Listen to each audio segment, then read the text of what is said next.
এই 6টি বৈশিষ্ট্য এবং এই 6টি গুণ যাদের মধ্যে থাকবে, আল্লাহ রাব্বুল আলামিন তাদের জন্য ওয়াদা করেছেন যে এই লোকগুলোকে আল্লাহ তাআলা মাগফিরাত এবং ক্ষমার ঘোষণা দিবেন। তাদের জন্য আল্লাহর তরফ থেকে কি থাকবে? তাদের প্রতিদান থাকবে, আল্লাহর কাছ থেকে তারা ক্ষমা পাবে, মাগফিরাত লাভ করবে, তাদের জীবনের ভুল ত্রুটি আল্লাহ তাআলা মাফ করে দিবেন। আর তাদেরকে আল্লাহ রাব্বুল আলামিন ইমানদারের সবচেয়ে বড় কাঙ্ক্ষিত টার্গেট এবং লক্ষ্য জান্নাত দান করবেন ইনশাআল্লাহ। কোন সেই 6টি গুণ, যে গুণ একজন মুত্তাকি মানুষের মধ্যে অবশ্যই থাকতে হবে, এবং এই গুণগুলো আমাদেরকে কিয়ামতের ভয়াবহতম দিনে আল্লাহর কাছ থেকে মাগফিরাত এনে দিবে এবং জান্নাত নিশ্চিত করে দিবে। জানা দরকার আছে না নাই? আসুন আমরা সেই 6টি গুণের সাথে। নম্বরের বৈশিষ্ট্য আল্লাহ তাআলা বলছেন, আল্লাযীনা ইউনফিকুনা ফিস সাররাই ওয়াদ দাররা।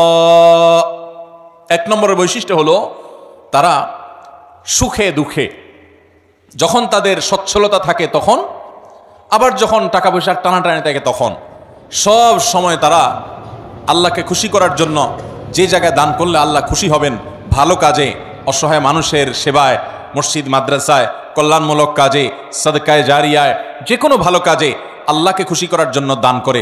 দুনিয়ার মানুষের জন্য কাছে বাহবা পাওয়ার জন্য না, দান কার জন্য হবে? আল্লাহকে খুশি করার জন্য। দ্বিতীয় বৈশিষ্ট্য হলো ওয়াল কাযিমিনাল গায়জ, যারা তাদের ক্রোধ, গোসা এবং রাগকে সংবরণ করে। বহু মানুষ আছে ভাইরা আমাদের সমাজে, রাগ উঠলে আর মাথা ঠিক থাকে না, আছে না নাই? বরং বেশিরভাগ মানুষই আমরা এই রোগের রোগী। কি বলেন? রাগ উঠলে মাথা ঠিক থাকে না। জান্নাত যাদের হবে, যারা জান্নাতের মালিক হবে, যারা আল্লাহর পক্ষ থেকে মাগফিরাতকে পুরস্কার হিসাবে পাবে, ক্ষমা লাভের তৌফিক হবে যাদের, এই মানুষগুলোর দ্বিতীয় বৈশিষ্ট্য, মুত্তাকিদের বৈশিষ্ট্য আল্লাহ বলেছেন ওয়াল কাযিমিনাল গায়জ, তারা রাগ ক্রোধকে কি করবে? নিয়ন্ত্রণ করবে, সংবরণ করবে, আটকে ধরে রাখবে। একটা জায়গায় মারাত্মক মেজাজ গরম হয়েছে কারো উল্টাপাল্টা কথার কারণে, এমন রাগ উঠছে, এখন মনে চাচ্ছে যে ধরে কয়েকটা লাগাই দেই, উথাম থাম মারি, 2-4টা মুখ খারাপ করে বলে ফেলি, একটু ভাঙচুর করি, চিল্লাচিল্লি করি, করার সুযোগও আছে। কিন্তু ওই যে জান্নাত পাওয়ার আশায়, আল্লাহর কাছে প্রিয় বান্দা হওয়ার আশায়, আল্লাহর কাছ থেকে কিয়ামতের ময়দানে ক্ষমা লাভের আশায় সে নিজের রাগটাকে নিয়ন্ত্রণ করে, সংবরণ করে, হজম করে ঢোক গিলে ফেলেছে। রাগটা প্রকাশ করে নাই, বহুত কষ্টে মুখটা লাল হয়ে গেছে, কিন্তু মুখ দিয়ে কিছু বাইর হয় নাই, হাত দিয়ে কিছু করে নাই, জায়গা থেকে সরে গেছে, ওই স্থান ত্যাগ করে গেছে, নিজেকে নিয়ন্ত্রণ করার চেষ্টা করছে। আল্লাহর এই বান্দারা অনেক শ্রেষ্ঠ বান্দা, অনেক প্রিয় বান্দা। এই গুণটা আমাদের আনার জন্য যুদ্ধ করতে হবে, নিজের সঙ্গে সংগ্রাম করতে হবে। ঘরে ঘরে আজ অশান্তি, সমাজে সমাজে আজ অশান্তি, পরিবারে পরিবারে আজ অশান্তি, এই দোষটার কারণে, এই ত্রুটির কারণে। স্বামীর কথা স্ত্রী সহ্য করে না, স্ত্রীর কথা স্বামী সহ্য করে না, বাপমার কথা ছেলে মেয়ের সহ্য হয় না, ছেলে মেয়ের কথা বাপমার সহ্য হয় না, ভাইয়ের কথা ভাইয়ের সহ্য হয় না, কাস্টমারের কথা দোকান মালিকের সহ্য হয় না, মালিকের কথা শ্রমিকের সহ্য হয় না, একজনেরটা আরেকজনের সহ্য হয় না, আর লেগে যায় গন্ডগোল। দুনিয়াতেও ক্ষতিগ্রস্ত হয়, লজ্জিত হয়, লাঞ্ছিত হয়, ছোট হয়, আখিরাতেও তার ধ্বংস হয়ে যায়। তার ভিতরে 3 নম্বর বৈশিষ্ট্য হলো ওয়াল আফিনা আনিন নাস, মানুষকে ক্ষমা করতে জানতে হবে। এটার জন্য একটা বড় কলিজা লাগে, এটার জন্য একটা বড় কলিজা লাগে। ছোট লোকরা এটা পারে না ভাই, ছোট মনের মানুষ, ছোট কলিজার মানুষ এটা পারে না। কি আমার সাথে এমন কথা বলল, এত বড় সাহস, এটা জীবনে ভোলা যায় না, আমি এটা কোনোভাবে ভুলতে পারবো না, না এটা আমার চোখের সামনে যেন না আসে।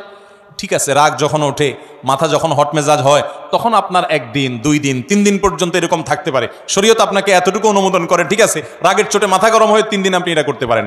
মাগার 3 দিনের জায়গায় 3 মাস হয়ে যাবে, 3 বছর হয়ে যাবে, আপনার রাগ একটু নিয়ন্ত্রণ হবে না, আপনি একটুও ক্ষমা করতে জানবেন না, তাহলে আপনি কোন মুখে আরশে আজিমের মালিকের কাছে কিয়ামতের দিন ক্ষমার আশা করেন? কথা বুঝাতে পারি না ভাই? আমরা আমাদের রব কিয়ামতের দিন ক্ষমা করুক চাই কি চাই না? যদি চাই তাহলে রবের গোলামদেরকেও ক্ষমা করা শিখতে হবে ইনশাআল্লাহ। ভাইরা আমার, কাউকে যদি আপনি ক্ষমা না করেন, তার উপর অনেক জেদ থাকে, অনেক ক্ষোভ থাকে, অনেক রাগ থাকে আপনার ভিতরে, তাতে কষ্ট আপনার হবে কি হবে না? আরেকজনের প্রতি জেদ, ক্ষোভ, রাগের কারণে ভিতরে নিজের জ্বালা পোড়া হয় না, কষ্ট হয় না? আর যদি মাফ করে দেন, মাফ করলে যারে মাফ করছেন তার উপকার হোক বা না হোক, আপনার নিজের উপকার হবে, সাথে সাথে আপনার মনটা দেখবেন পাতলা হয়ে গেছে, আপনার মনটা যেখানে হালকা হয়ে গেছে, নির্ভার হয়ে গেছে, মনের ভিতরে মনে হবে একটা পাথর ছিল, পাথরটা জগদ্দল পাথর যেন সরে গেছে। যদি মানুষকে ক্ষমা করতে জানেন, মানুষকে ক্ষমা করবো তো ইনশাআল্লাহ। 4 নম্বর হলো আল্লাহু ইউহিব্বুল মুহসিনিন, আল্লাহ তাআলা ইহসানকারীদেরকে ভালোবাসেন। অর্থাৎ এটা মুত্তাকিদের একটা বৈশিষ্ট্য হবে যে তারা ইহসান করবে। ইহসান মানে যে কোনো ভালো কাজ করবে, আল্লাহর বান্দাদের প্রতি অনুগ্রহ করবে, পরোপকারী হবে, মানুষের উপকার করবে। ভাইরা আমার, যে আমলটাতে আল্লাহ সবচেয়ে বেশি খুশি হন সেটা হলো কোনো মানুষ যখন কোনো মানুষের উপকার করে।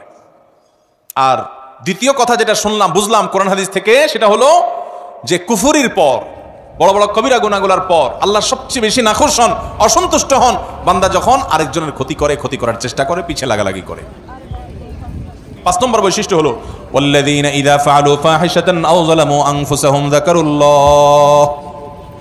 যারা কোনো অশ্লীল, অন্যায়, জেনা, ব্যভিচার, অপরাধমূলক যে কোনো কর্মকাণ্ড, কোন একটা গুনাহের কাজ করে ফেলেছে, কারো গীবত করে ফেলেছে, কাউকে কষ্ট দিয়ে ফেলেছে, বা কোন একটা গুনাহ করে ফেলেছে। ওয়াল্লাযীনা ইযা ফাআলু ফাহিশাতান আও যালামু আনফুসাহুম, অথবা নিজের প্রতি নিজে অবিচার করেছে। ভাইরা আমার, আমরা গুনাহ করলে কার ক্ষতি হয়? আল্লাহর ক্ষতি হয়। আল্লাহর কোনো হুকুম লঙ্ঘন করলে আল্লাহর ক্ষতি হয়। আল্লাহর কোনো ঠেকা আছে ভাই? আমরা দুনিয়ার সব মানুষ মিলে যদি একত্র হয়ে সবাই মিলে যদি হারামে চলে যাই, আল্লাহর কোনো লস আছে? আল্লাহর কোনো লস নাই। আর আমরা সবাই মিলে যদি আল্লাহর গোলামি শুরু করে দিই, আল্লাহর কোনো লাভ আছে? আল্লাহর কোনো ঠেকা নাই ভাই। এই জন্য নিজে অপরাধ করে, পাপ করে যে নিজের প্রতি অবিচার করি, আও যালামু আনফুসাহুম, নিজের প্রতি নিজে অবিচার করেন, অশ্লীল কাজে লিপ্ত হন, এরকম কোনো কাজ করার পর যাকারুল্লাহ, আল্লাহর কথা স্মরণ হয়, রে আমার সৃষ্টিকর্তা আল্লাহ তো দেখছেন, তার কাছে তো জবাবদিহি করতে হবে, এটা মনে হওয়ার সঙ্গে সঙ্গে ফাস্তাগফারু লিযুনুবিহিম, সাথে সাথে ওই অপরাধের জন্য আল্লাহর কাছে মাপ চায়। ওয়া ইয়াগফিরুয যুনুবা ইল্লাল্লাহ, আর সে জানে আল্লাহ ছাড়া কেউ মাফ করতে পারবে না এই অপরাধ থেকে, এজন্য সে আল্লাহর কাছে ওইভাবে কায় মনোবাক্যে মাপ চায়। এই বৈশিষ্ট্যটা থাকবে যাদের, মুত্তাকিদের, যে কোনো গুনাহ হলে মানুষ হিসাবে গুনাহ হয়ে যেতে পারে, যখনই গুনাহ হয়ে যাবে সাথে সাথে বিলম্ব না করে দ্রুততার সাথে আল্লাহর কাছে মাপ চাইবে। আল্লাহর কথা স্মরণ হবে, আরে আমি তো এটা করতে পারি না, ইমানদার হিসাবে, জান্নাত প্রত্যাশী মানুষ হিসাবে সে আল্লাহর কাছে মাপ চাবে। 6 নম্বর বৈশিষ্ট্য হলো ওয়ালাম ইউসিরু আলা মা ফাআলু ওয়া হুম ইয়ালামুন, এবং একটা পাপ একবার হয়ে গেলে নিজেকে নিজে সে ভৎসনা করে, রাগ করে, নিয়ন্ত্রণ করে, আর সে সেই অপরাধের ধারে কাছেও যায় না। একবার হয়ে গেছে, আল্লাহর কাছে মাপ চাইছে, আর যেন না হয় সেজন্য সে আপ্রাণ চেষ্টা করে। এটা হলো 6 নম্বরের বৈশিষ্ট্য। এই বৈশিষ্ট্যগুলো আবারও আমি এক নজরে বলে দিচ্ছি। নাম্বার 1, যারা দান করে সুখে দুঃখে সর্বাবস্থায়। নাম্বার 2, যারা নিজের রাগ গুসাকে নিয়ন্ত্রণ করে, কন্ট্রোল করে। নাম্বার 3, যারা মানুষকে ক্ষমা করে। নাম্বার 4, যারা মানুষের প্রতি ইহসান করে এবং যে কোনো ভালো কাজ সে করার চেষ্টা করে। নাম্বার 5, কোনো অশ্লীল কাজ করলে, কোনো গুনাহের কাজ করলে, নিজের প্রতি নিজে জুলুম অবিচার করে ফেললে সাথে সাথে আল্লাহর কথা স্মরণ হওয়ার সাথে সাথে সে ক্ষমা চায়, মাপ চায়, ফিরে আসে। আর নাম্বার 6, সেই পাপ কাজ আর কখনো করে না। এই 6টি বৈশিষ্ট্য যাদের থাকবে, আল্লাহ বলেছেন উলাইকা জাযাউহুম মাগফিরাতুম মির রাব্বিহিম ওয়া জান্নাত, এই লোকগুলোর আল্লাহর পক্ষ থেকে কিয়ামতের ময়দানে এই 6টা বৈশিষ্ট্য নিয়ে যদি কেউ যেতে পারে, তো আল্লাহর পক্ষ থেকে সে ক্ষমা এবং মাগফিরাত এটা পুরস্কার হিসাবে গ্রহণ করবে এবং জান্নাত লাভ করবে। তাজরি মিন তাহতিহাল আনহার, যার তলদেশ দিয়ে নহর প্রবাহিত হবে, সেই চিরসুখের ঠিকানা জান্নাত পাবে। খালিদিনা ফিহা, সেখানে সে চিরকাল থাকবে।